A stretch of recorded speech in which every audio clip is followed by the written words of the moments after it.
बच्चों, आज हम लोग इस कक्षा में रसखान और उनके लिखे हुए सवैयों को पढ़ेंगे। सबसे पहले कवि रसखान का जीवन परिचय। ये कृष्ण भक्ति शाखा के प्रमुख कवि थे। वे थे तो एक मुसलमान, लेकिन वो कृष्ण भक्ति के पद गाया करते थे। इन्हीं सब के कारण वो कृष्ण भक्ति शाखा के एक प्रमुख कवि बन गए। इनका पूरा नाम था सैयद इब्राहिम। इनका जन्म लगभग 1548 ईस्वी के आसपास हुआ था। जन्म स्थान है दिल्ली, और दिल्ली का एक संपन्न पठान परिवार था जो राजवंश से संबंधित था। इनके गुरु थे गोस्वामी विट्ठलनाथ। गोस्वामी विट्ठलनाथ इनसे बहुत प्रभावित थे। इनका गायन और इनकी भगवत भक्ति देखकर ये इनसे बहुत प्रभावित हुए थे और गोस्वामी विट्ठलनाथ ने इन्हें अपना शिष्य बना लिया था। कहा जाता है कि इन्हें कृष्ण के साक्षात दर्शन हुए थे, और जब इन्हें कृष्ण के साक्षात दर्शन हो गए उसके बाद यह ब्रजभूमि में ही जाकर रहने लगे। इनकी मृत्यु हुई लगभग 1628 ईस्वी में। हिंदी साहित्य में इनकी दो कृतियाँ उपलब्ध होती हैं। कृतियाँ अर्थात रचनाएं, सुजान रसखान और प्रेम वाटिका। सुजान रसखान में ही कृष्ण की भक्ति भाव से संबंधित सवैया हैं, पद हैं। इसी बुक के 3 सवैया आपके बुक में सम्मिलित हैं। 3 नहीं, सॉरी 4 सवैया हैं। इनकी भाषा शैली के विषय में जान लेते हैं। इनकी भाषा शैली जो थी वो बहुत ही मधुर, सरल और सरस भाषा थी। सरस भाषा का प्रयोग करते थे। इनकी भाषा में यदा कदा मुहावरों का भी प्रयोग मिलता है जो भाषा को और भी मधुरता प्रदान करते हैं। इन्होंने दोहा, कवित्त और सवैया, इन तीनों ही छंदों में अधिकतर रचनाएं की हैं। रसखान का जीवन परिचय प्राप्त करने के बाद अब हम अपने चैप्टर के मेन पार्ट पे आते हैं।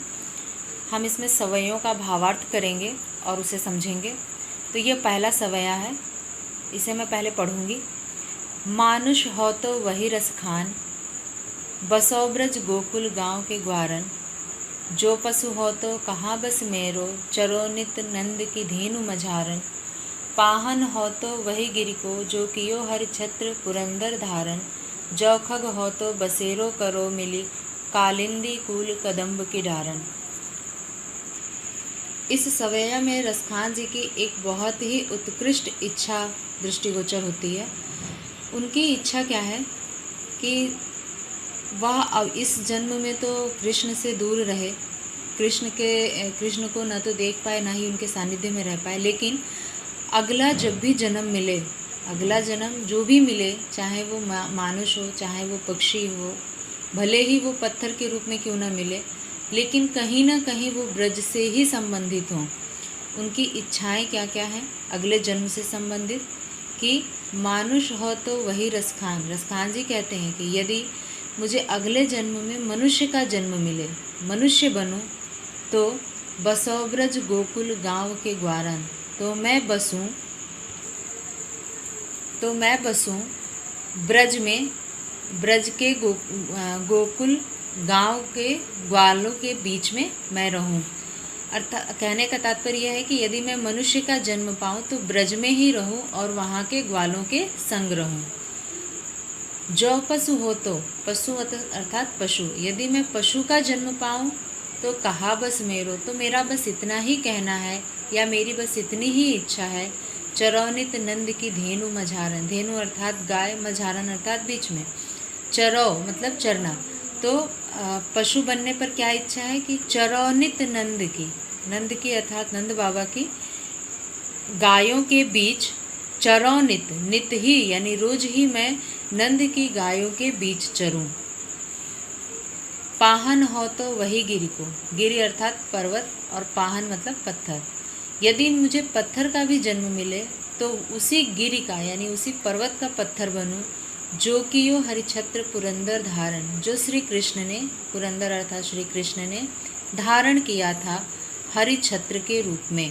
छत्र के रूप में अर्थात छाते के रूप में जो श्री कृष्ण ने जिस पर्वत को धारण किया था, उसी पर्वत का पत्थर मैं बनूं।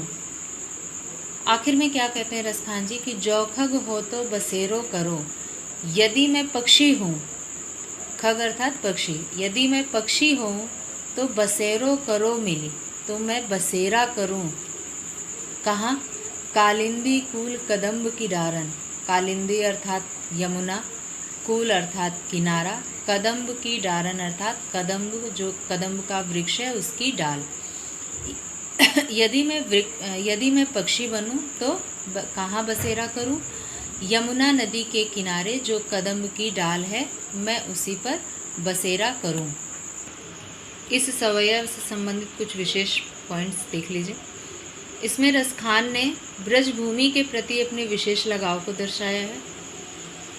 हर रूप में वह ब्रज में ही निवास करना चाहते हैं, चाहे कोई भी जन्म हो वो ब्रज में ही निवास करना चाहते हैं।